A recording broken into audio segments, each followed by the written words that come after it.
안녕하세요. 코인뉴스룸 진행을 맡은 이지영 앵커입니다. 자, 오늘도 암호화폐 시장의 유의미한 내용들을 짚어보면서요. 시장 전략점들을 살펴볼게요. 류홍렬 대표님 오셨습니다. 대표님 어서 오세요. 네, 반갑습니다. 네, 오늘은 저희가 어떤 내용들을 좀 짚어보면 좋을까요?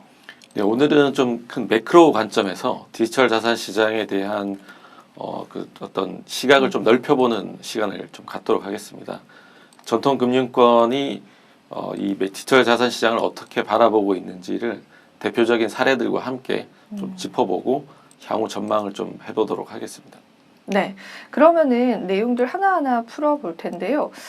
저희가 일단은 글로벌적인 이슈들을 좀 짚어보면서 역사적으로 한번 좀 짚어볼게요. 내용 바로 들어볼게요.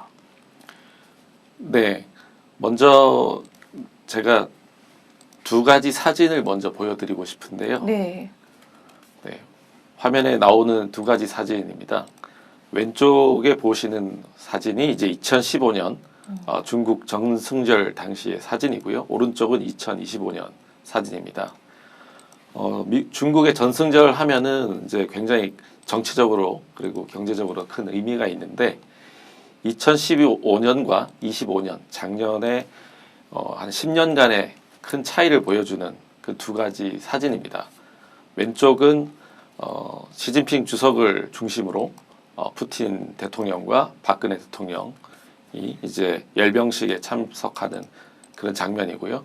오른쪽 사진은 마찬가지로 시진핑 주석과 그 러시아 대통령이 이제 참석을 하지만 그 한쪽 편에 박근혜 대통령, 그러니까 한국 대통령이 아닌 북한의 김정은 주석이 참석한 그 장면을 확인할 수 있습니다. 이것은 바로 그 10년 동안에 굉장히 많은 이 동북아의 그 정치적 많은 변화가 있었다라는 것을 의미하고요.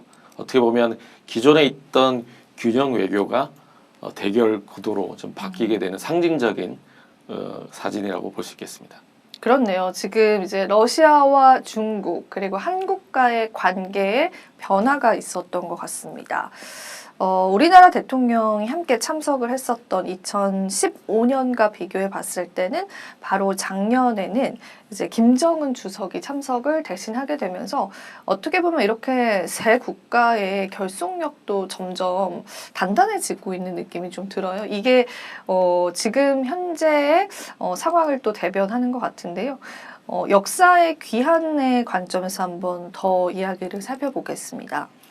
네, 2015년은 말씀드렸다시피 일종의 패권 전쟁이 이제 종착이 되고 일종의 협력 화해 무드가 자리 잡았던 시기인데 최근 뭐 우크라이나 러시아 전쟁이라든지 뭐 이란 어떤 분쟁이라든지 여러 가지 국지적인 분쟁들이 발생을 하면서 종전에 있던 탈냉전 시대가 이제 끝이 나고 신냉전 뉴 콜드워가 이제 도래한 시기가 되었습니다. 그럼에 따라서 구조적으로 패권 경쟁, 미국과 중국 간의 패권 경쟁 시대가 도래를 했고 그럼에 따라서 어떤 핵심 기술에서 한번 뒤처지게 되면은 영원히 회복되기 어려운 그런 경제적인 구조적인 상황이 펼쳐지게 되고 있고요. 그리고 이러한 대결 구도의 가장 큰 원인 중에 하나가 기존에는 상호 협력 외교를 통한 그런 해결이 가능했다고 한다면 이제는 독자적으로 어떤 세력화를 통해서 경제를 부흥시켜야 되는 그런 화두가 바뀐 시점이게 됩니다. 그래서 구냉전의 어떤 완충 장치들이 이제 사라지게 되면서 각 그 패권 국가를 중심으로 한 새로운 냉전 시대가 이제 펼쳐지게 됐다는 점이 효율성을 중시하는 세계화가 막을 내리고 이제 안보가 경제 논리를 압도하는 그런 구조적 갈등 시대로 진입을 했다라는 것을 우리가 알 수 있습니다. 네. 좋습니다. 이게 사실 우리가 냉전이라고 해서 그 냉전 시대에 정말 많은 정치적인 변화가 있었고 그에 따라서 뭐 경제적인 변화들도 좀 확인을 할 수 있었습니다. 근데 사실 이게 끝나기가 어려운 것 같아요. 그 이유들이 무엇인지도 좀 짚어볼 수 있을까요?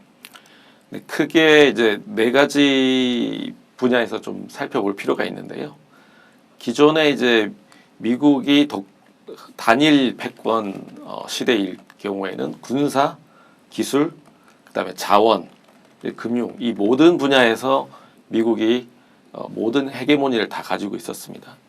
그러나 이 한 10년 이상의 시간이 흐르게 되면서 어떤 방위 산업, 그다음에 기술적으로는 뭐 AI와 같은 첨단 기술, 그리고 자원 분야에서는 석유를 대체하는 뭐 신재생 에너지라든지 원자력 이런 것들이 각광을 받게 됐고, 특히 금융 분야에서는 블록체인 기술과 함께 디지털 자산 분야가 굉장히 발달을 하게 되면서 기존에 미국이 독점하고 있던 이 네 개의 축에서의 헤게모니들이 다들 분산되고 이 각 축의 장으로 바뀌게 됐다는 점이 신냉전의 어떤 원인이 됐다고 볼 수 있게 되겠습니다.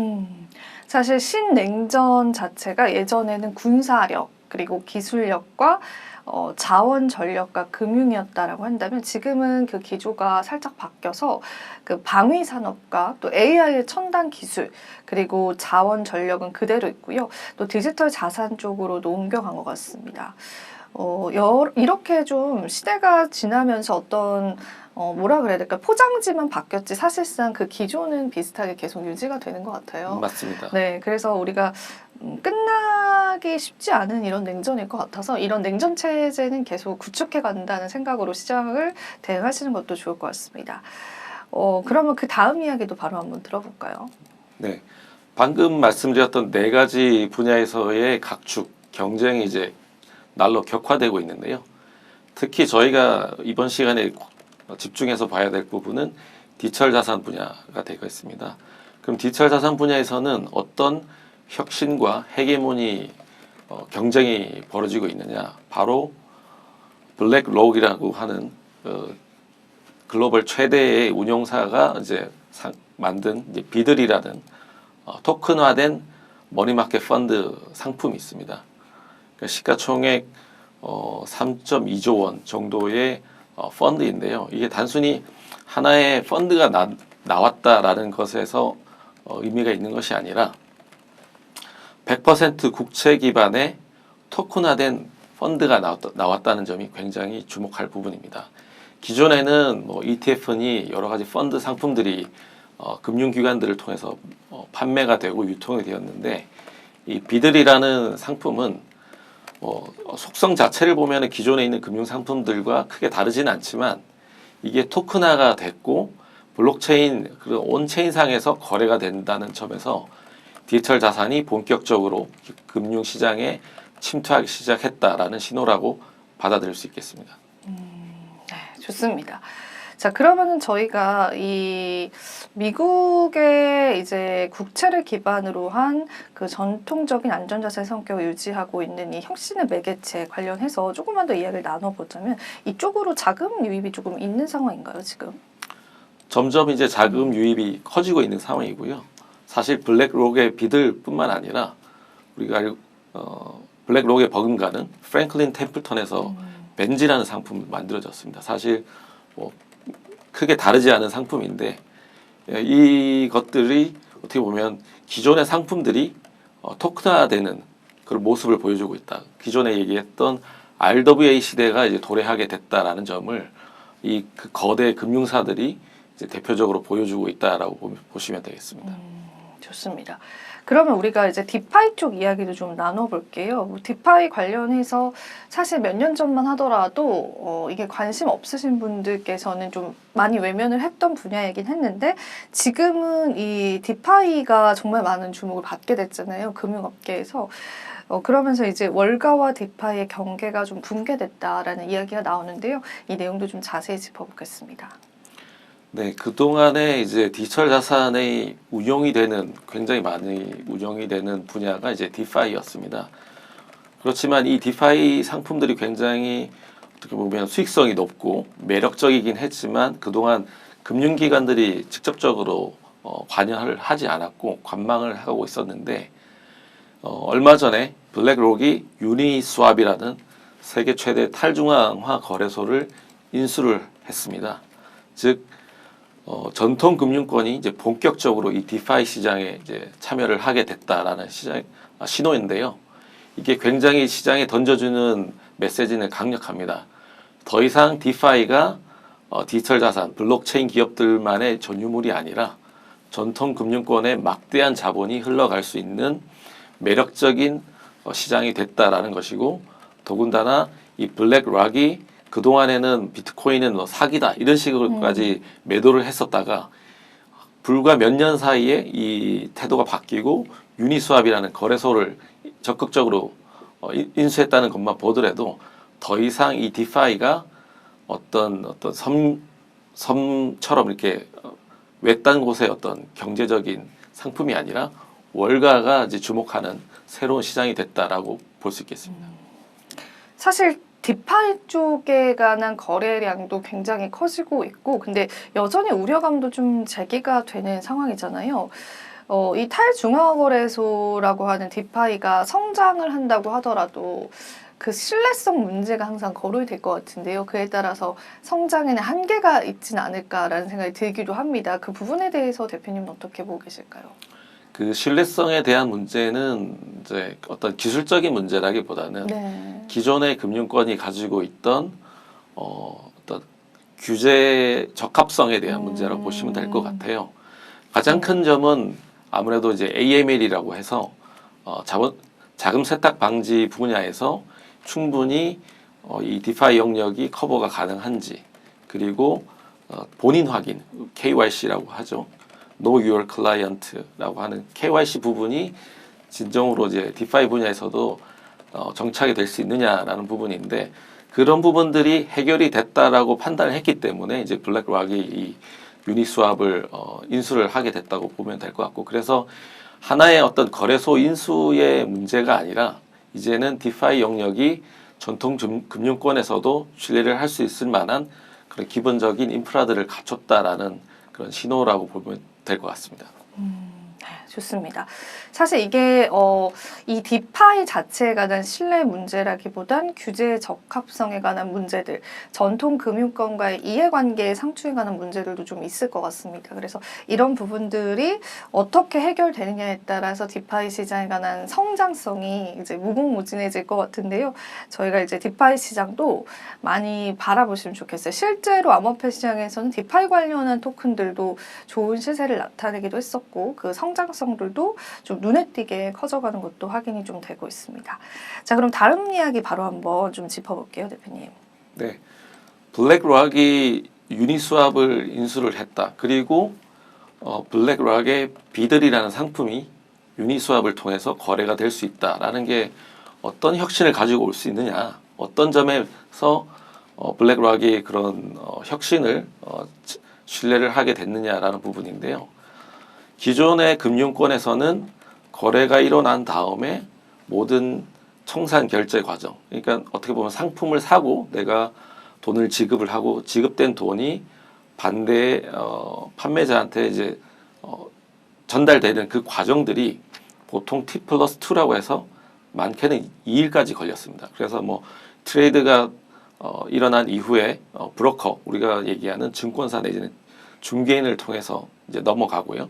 그리고 나면 이제 그런 주문들이 여러 개, 뭐 한두 개가 아니고 몇만 건들이 되는데 그것들 한 번에 청산을 하게 됩니다. 그걸 이제 클리어링이라고 하고, 그것들이 끝나게 되면 커스터디언을 통해서 그런 자산들에 대한 정리가 이루어지는데, 이 과정들이 단계별로 시간이 걸려서 최종적으로 거래가 마무리될 때까지는 이틀의 시간이 필요했습니다. 그래서 우리가 실제 주식 거래를 하게 되면 우리가 판매를 하더라도 바로 돈을 받는 것이 아니라 2일 있다가 이제 예수금으로 들어오잖아요. 마찬가지로 그런 복잡한 과정들이 기존 전통 금융권의 어떤 혁신 내지는 단점이었다, 혁신을 막는 단점이었다고 한다면은 이 유니스왑과 같은 디파이 영역에서는 그런 중간 단계들이 모두 스마트 컨트랙트를 통해서 건너뛰어지고 굉장히 단축화돼서 바로 거래가 이루어지면서 청산 결제가 이루어지고, 그리고 나아가서는 이 거래 단위도 굉장히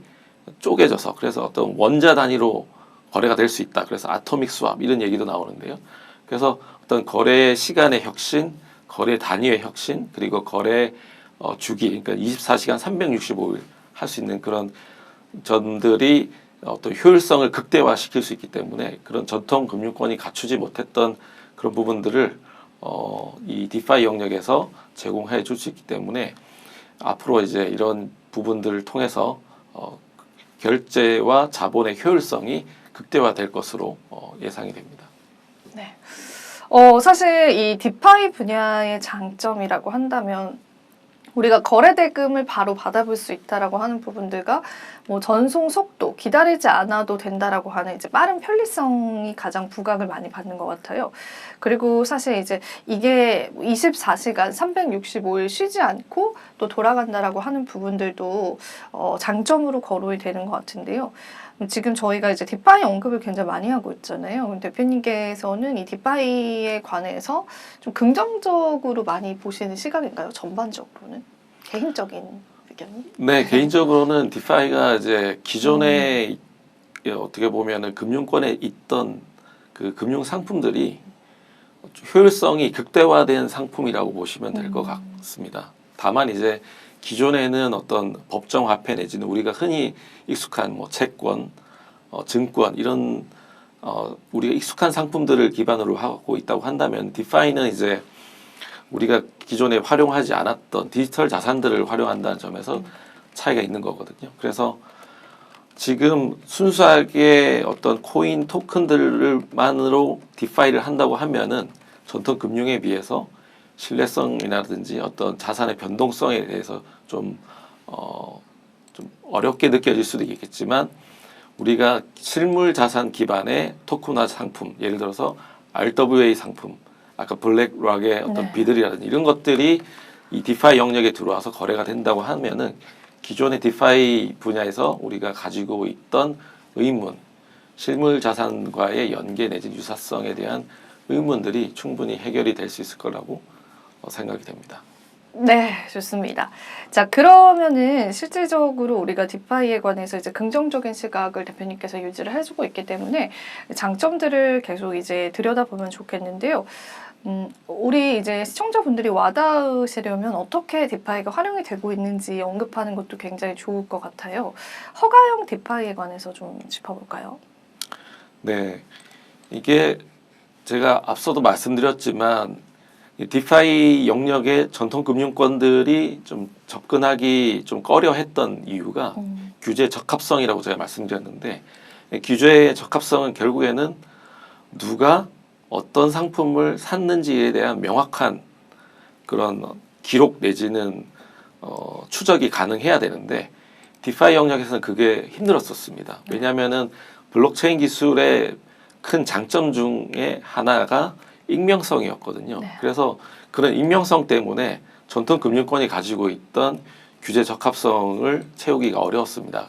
그렇지만 이런 것들을 예를 들어서 뭐 AMA라든지 KYC 부분을 접목을 시킨다고 한다면 충분히 이 디파이 영역에서도 규제의 벽을 넘을 수가 있게 되는 겁니다. 그래서 예를 들어서 단순한 디파이가 아니라 허가형 디파이, 즉 이 상품을 사는 사람들에 대한 신원 확인, KYC를 충분히 하고 그리고 이 상품들이 어떻게 거래가 이루어지는지에 대한 추적만 가능하다고 한다면은 그런 어떻게 보면 이 허가된 디파이 영역에서는 충분히 전통 금융권도 진출을 해서 상품을 거래시키고 유통을 시킬 수 있는 그런 가능성이 열린다고 저는 생각합니다. 좋습니다. 이 허가형 디파이부터 시작해서 디파이가 우리의 금융시장에 있어서 좋은 활용도가 될 가능성이 있다라는 부분들 같이 짚어보시면 좋겠고요. 그리고 이제 저희가 추가적으로 좀 나눌 내용이 있으면요. 대표님, 저희 남은 시간에 한번 조금 더 얘기를 나눠볼까요? 네. 좀 전에 허가형 디파이 부분을 조금 말씀드렸는데, 네. 블랙락이 유니스왑을 인수를 해서 유니스왑 내에서 비들 상품을 어떻게 이렇게 규제 적합성을 가지면서 이제 판매를 하느냐 부분을 조금 더 설명을 드리면은 이 유니스왑은 물론 이제 우리가 흔히 알고 있는 덱스라고 해서 분산형 중앙화되지 않고 거래자들이 직접 서로 연결이 되는 그런 거래소 형태인데요. 다만 이 유니스왑은 이 거래를 하는 데 있어서 우리가 기존의 뭐 업비트, 빗썸과 같이 모든 자산을 다 거기다 집어넣고 거기서 거래가 매칭이 되는 그런 시스템이 아니라 자기 각 참여하는 거래자들이 자기 월렛은 그대로 가지고 있고 그 월렛이 프로토콜을 통해서 연동이 되고 그 프로토콜이 그 유니스왑이 만든 하나의 규칙을 통해서 거래가 되는 방식입니다. 그렇기 때문에 어떻게 보면은 중앙화 거래소의 개입 없이 다자 간의 거래가 이루어질 수 있는 그런 장점이 있고 또 아까 말씀드렸듯이 KYC가 얼마든지 그 지압을 통해서 이루어진다고 한다면은 그 블랙락이 만든 그 비들 상품이 규제 적합성 내에서 이제 이루어질 수가 있는 것이고요. 그래서 누구든지 다 거래를 할 수 있다라기보다는 어떤 KYC 절차를 거치고 그 다음에 참여할 수 있는 자격도 500만 달러 이상의 자본을 가진 사람만 이렇게 먼저 갈 수 있게끔 한다고 하면은 이제 기존에 뭐 굉장히 파편화되고 어떤 상품이 유통되는지도 모르는 그런 디파이 그 거래 시장과 비교해서는 굉장히 어떻게 보면 정제되어 있고 규율에 잡힌 그런 거래가 가능하기 때문에 블랙락이 유니스왑을 통해서 이 비들 상품을 판매한다는 것이 기존의 금융 제도와는 충분히 어떻게 보면 언란이 된다라고 이제 말씀을 드릴 수 있을 것 같습니다. 좋습니다. 저희가 이제 유니스왑 인수, 블랙락의 인수에 관해서 또 시장이 어떻게 성장할지 그런 부분들을 짚어봤는데 앞서서 이제 기술적인 리스크는 없다 이렇게도 말씀을 해주시긴 했잖아요. 그 부분에 관한 신뢰를 가지신 이유는 어떤 면에서 좀 찾아볼 수 있을까요, 대표님? 네, 기술적인 부분은 사실 우리가 중앙화 거래소 예를 들어서 뭐 국내에 있는 뭐 업빗, 빗썸, 뭐 코인원 이런 여러 가지 거래소들이 있을 때 항상 문제가 됐었던 게 해킹 사례였습니다. 네. 물론 해외에서도 뭐 FTX라든지 여러 거래소들도 그런 문제를 겪었는데 이 유니스왑 같은 경우는 개인이 가지고 있는 월렛에 있는 자산을 이 거래소에 이전하는 방식이 아니라 그 월렛이 그대로 프로토콜을 통해서 접속이 되는 겁니다. 그래서 내 자산이 내 월렛에 그대로 있는 상태로 거래가 되기 때문에 해킹의 어떤 위협 내지는 어떤 자산 탈취의 위협에서 좀 안전한 측면이 있고요. 그래서 그런 측면에서 블랙락이 어떤 기술적인 안정성을 좀 인정을 했다라고 볼 수 있을 것 같습니다. 네, 좋습니다. 오늘 저희가 디파이에 관해서 자세히 대표님과 이야기 나눠봤고요. 도움 말씀 고맙습니다.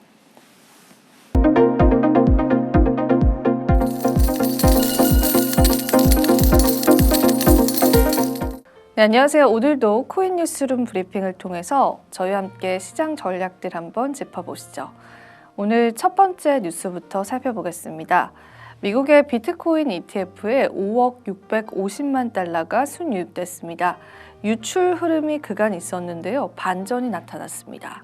미국 현물 상장지수 펀드 ETF가 5억 650만 달러, 하나로 7,284억 4,830만 원의 순유입을 기록하면서요. 5주 연속 38억 달러의 순유출 흐름을 끊었습니다. 같은 날 비트코인은 6만 8천 달러 선을 회복하기도 했습니다. 데이터 제공업체인 소소밸류에 따르면 이번 유입은 2일 이후의 최대 규모인데요. 주간 기준으로 순유입은 5억 6,040만 달러로 집계가 됩니다. 이달 대규모의 매도로 약 200억 달러의 순자산이 감소한 이후에 첫 반등 신호로 해석이 되는데요. 블랙록의 iShares 비트코인 트러스트 IBIT가 2억 9,740만 달러 유입으로 가장 큰 비중을 차지했습니다. 비트와이즈의 BITV는요 3,940만 달러, 피델리티의 FBTC는 3,010만 달러를 기록했습니다. 전체 ETF에 관한 거래량은 43억 달러를 넘으면서 9일 이후에 최고 수준으로 증가했습니다. 이 시장에서는요, 공인 참여자와 대형 마켓 메이커의 역할을 둘러싼 논쟁도 이어지고 있는데 테라폼레스 관련 소송 이후 제인 스트리트의 파생 상품 활용 방식이 가격 형성에 영향을 미쳤다는 의혹이 제기됐습니다. 제프 박 비트와이즈 고문은 AP 구조가 비트코인 가격을 직접 억제하는 것은 아니지만 가격 발견 메커니즘의 무결성에는 영향을 줄 수 있다고 지적을 했고요. 일부 분석가는 지난 10월 달 이후 이어진 이 매도 압력이 특정한 참여자보다는 구조적인 요인에 가깝다고 평가했습니다. ETF 기반의 거래가 확대가 되면서 실물 보유 없이 거래되는 이른바 페이퍼 비트코인 논란도 재점화됐는데요. 최근 국내 가상자산 거래소 빗썸에서 보유하지 않은 비트코인 62만 개가 잘못 배분된 사고가 발생하면서 시장 투명성에 관한 우려가 커졌습니다.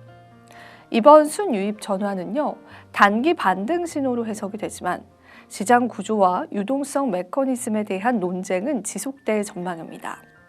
투자자들은 ETF 자금 흐름과 가격 발견 구조의 변화를 동시에 주시하고 있는 모습입니다. 자, 다음 소식도 살펴보겠습니다. 솔라나가 플랫폼 내부자 거래 의혹을 받고 있습니다. 고객 지갑 악용이 사실일까요?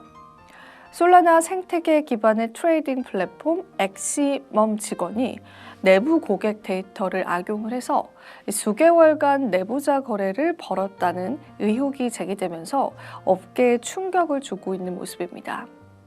2월 27일 현지 시간 이 DL 뉴스에 따르면요. 가명 온체인 조사관인 제크 엑스비티는 엑시멈 직원인 브루스 바워가 내부 도구를 활용해서 고객 지갑 정보를 조회하고 이를 토대로 수십 건의 내부자 거래를 실행했다고 폭로했습니다. 바워는 비즈니스 개발을 담당했던 인물로서요. 그 동료들과 함께 고객 지갑 주소와 거래 활동을 추적해 왔지만 일반 트레이더 대비해서 우위를 확보한 것으로 조사가 됐습니다. 제크 엑스비타는 직원 접근에 대한 모니터링 통제 장치가 거의 없었다라고 하면서 내부 대시보드를 통해서 지갑 목록을 추적 중인 지갑 거래 내역과 닉네임, 이 연결 계정까지 확인이 가능했다고 주장을 했고요. 유출된 스프레드시트에서는 표적 지갑 주소가 정리돼 있었고 또 일부 당사자들은 자신의 지갑 정보가 정확하다고 인식한 것으로 전해지기도 했습니다. 해당 행위는요, 2025년 1월 플랫폼 출시 직후 시작돼서 약 10개월간 지속이 된 것으로 알려져 있는데요. 이 녹취록에 따르면 바우어는 올해 2월 초 한 지인에게 특권적인 접근을 활용해서 20만 달러의 수익을 올릴 수 있는 방안을 설명한 것으로 전해졌습니다.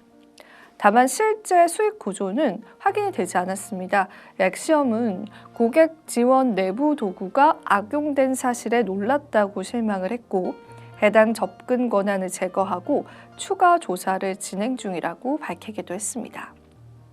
이번 의혹은요. 최근 암호화폐와 예측시장 내 내부자 거래 논란이 확산되는 흐름과 맞물리는데 테라폼레스 청산 관리인은 제인 스트리트가 비공개 정보를 활용해서 테라 붕괴 국면에서 이익을 취했다면서 소송을 제기한 바가 있습니다. 미국에서는 2026년 금융예측시장 공공청령법이 공동 발의가 되면서 정책 연계 예측시장 거래 제한 논의도 진행 중입니다.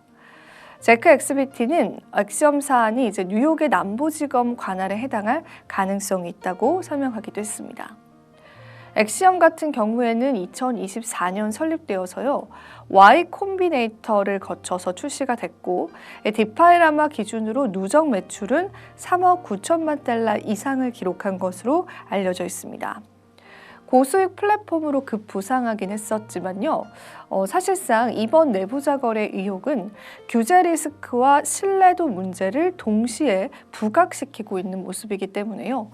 향후 솔라나 가격에도 어떤 영향을 미칠지 우리가 지켜봐야 될 것 같습니다. 특히나 현재 시장 상황이 좋지 않은 상황에서 이런 내부자 거래 의혹이 제기가 된다면 아무래도 이제 중앙화 시스템을 갖추고 있는 솔라나에게는 타격이 크다는 분석이 있고요. 솔라나에 관한 믿음과 신뢰가 지금은 굉장히 중요한 시기이기 때문에요.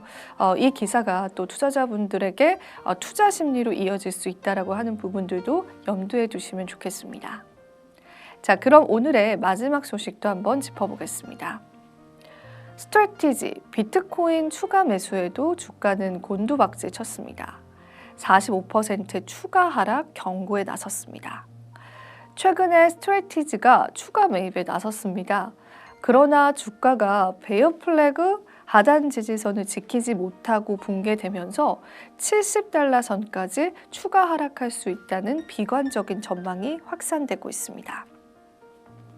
자, 비인크립토 같은 경우에는요, 2월 26일 현지 시간 스트레티지의 주가가 자산 가치의 상승분보다 가파르게 하락을 하면서 심각한 가격 구조 붕괴 징후를 보이고 있다고 보도를 했고요. 스트래티지는 2월 23일 약 4천만 달러를 투입을 해서 592 비트코인을 추가로 매집을 하면서 총 보유량을 71만 7,722 비트코인까지 늘렸지만요. 시장은 오히려 이 주가 하락에 무게를 두는 모습입니다. 현재 스트래티지의 전체 비트코인 평균 매수 단가는 7만 6,020달러로 집계가 됩니다. 기관 투자자들의 자금 흐름을 나타내는 체이킨 머니플로우 지표는 영선 부근에 머물면서 거대 자본이 매집보다는 관망 혹은 이탈을 고민하고 있음을 시사했고요.